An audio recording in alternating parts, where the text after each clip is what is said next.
Et l'autre actualité du jour, Pierre, c'est le chômage. Non seulement il est en recul de 0,3 points, mais il se retrouve à son plus bas niveau depuis 2009. Et on est à un taux de chômage de 8,8 au quatrième trimestre 2018. Population active dans toute la France hors Mayotte. Un chômage en effet qui pour l'instant, en tout cas, accumule les baisses. Bonjour Olivier Babot.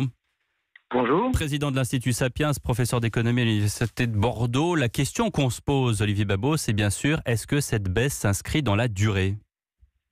En tout cas, c'est déjà une très bonne nouvelle, d'autant plus qu'elle touche en priorité les 15-24 ans, avec quand même une baisse de 3,6 points. Donc ça, c'est très positif, parce qu'aujourd'hui, vous savez que c'est quand même un des points noirs de notre chômage, un chômage des jeunes qui est très élevé. Il reste quand même à 18% pour les jeunes, donc c'est quand même encore assez élevé. Évidemment, ça va demander à être confirmé dans la durée, mais ça va dans le bon sens.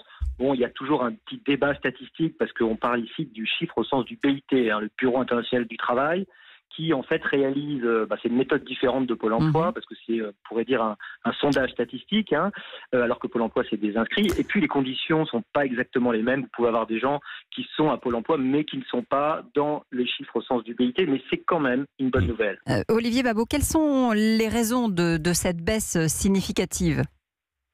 Alors c'est toujours difficile à dire parce qu'il y a beaucoup d'effets conjoncturels extérieurs. Ça peut effectivement, c'est les carnets de commandes.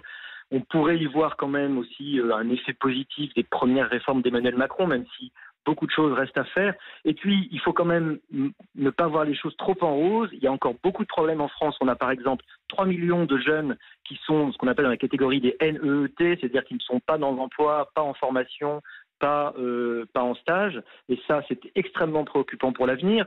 Et puis de plus en plus, beaucoup d'économistes s'accordent sur le fait qu'on approche de ce qu'on appelle le chômage structurel, c'est-à-dire le moment où vous avez une inadéquation entre les formations qui sont disponibles, les compétences disponibles et les emplois. Et ça, c'est un verrou qui va être très difficile à monter. La réforme de la formation professionnelle va dans le bon sens, mais elle demandera peut-être sur la durée aussi, à confirmer ces effets pour permettre une baisse de ce chômage structurel. Donc ce chiffre de 8,8, qui est apparemment un bon chiffre, pour vous, c'est pas forcément un signal fort pour le quinquennat d'Emmanuel Macron ?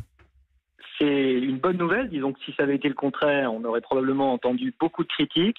Les choses vont dans le bon sens, mais il va falloir augmenter les incitations à la reprise, et la réforme de l'assurance chômage est fondamentale.